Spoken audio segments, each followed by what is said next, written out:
Welcome all of you, the viewers of Poland Daily Culture. My name is Maria Kądzielska and we take you to a wonderful journey which is to US and to Hong Kong, because with us on Skype is Eric Kohn, a producer of the movie The Hong Konger. Eric, thank you very much for calling us. Thanks so much for having me. And you, with Acton Institute, you've made this wonderful work of creating a film about what's going on in Hong Kong through the eyes or through the story of one person, and the person is Jimmy Lai, a billionaire, let's say an owner, and also the heart of a newspaper, Apple Daily, and someone right now who is facing probably the life sentence in jail. Tell us more about this topic and about the movie. As one of the people we interviewed for the film said, he's probably the most famous newspaper man jailed anywhere in the world today. Jimmy was somebody who came when he was 12 years old from mainland China to Hong Kong with very little money. And then through his industriousness and his entrepreneurial spirit, he built a clothing company called Giordano, made a lot of money there.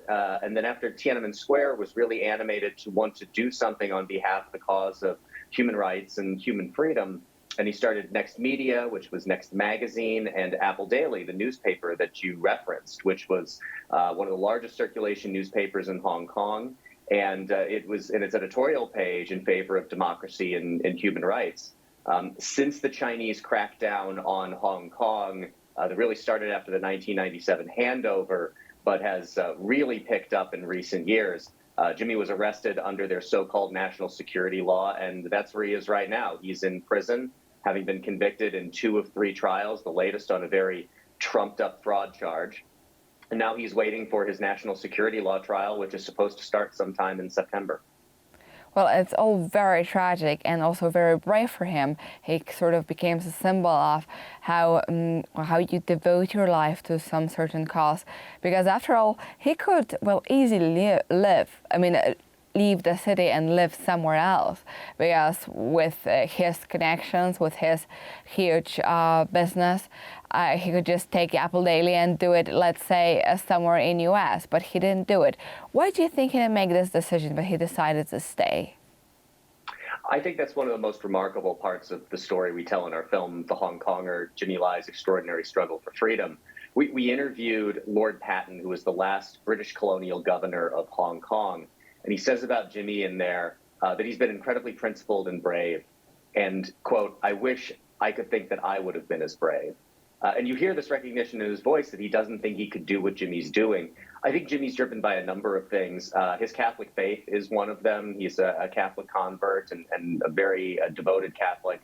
I think he's also just driven by this idea of human freedom and human rights being so incredibly important. The kinds of things that Hong Kongers experienced for a long time and have been slowly robbed of by the Chinese Communist Party over the last number of years. And this is something absolutely unique, because we sort of observe the struggle of the citizens of Hong Kong, which face a difficult future with a totally different background that they actually had and that the other Chinese people have. Because Hong Kong is a strange place which is either not Chinese nor Western, sort of a very unique, let's say, just Hong Kong. Yeah, I think one of the people in our film sums it up very well, which is why Hong Kong was such a threat to Beijing and the Chinese Communist Party. And it's because it embodied that sense of Western values in a very Chinese form. You know, before Tiananmen, Hong Kongers considered themselves as very Chinese. It was after the Tiananmen Square massacre that they really understood themselves as Hong Kongers, as something separate.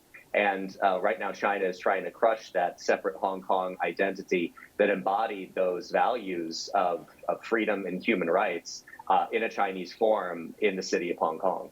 And this is going on right now on our eyes, like live, let's say, when the whole world is looking. But on the other hand, is of course a difficult what the rest of the world is supposed to do. But we can at least tell the story, and the story which you told in the movie, The Hong Konger, It is free to access. Anyone can watch it for free on YouTube, but also in other places. And it is you present it also for the Chinese audience, because as I understand, you don't only it's in English, but you give the subtitles, traditional and the simplified ones. Yes, we had it translated for subtitles in Chinese, traditional and simplified, as well as having it dubbed in Spanish and Portuguese. There are a handful of other subtitling options available to people if you go check out the film at freejimmylai.com. Well, so we encourage you, the viewers of Poland Daily Culture, to do it, to go to this website and check this movie and watch it. And I'm sure you will absolutely love it, and definitely will learn also a lot about the story of Hong Kong and its people. And it's something which is very, very, very interesting, but also very tragic. So again, thank you very much for watching our show, and we encourage you to check this out. Bye-bye.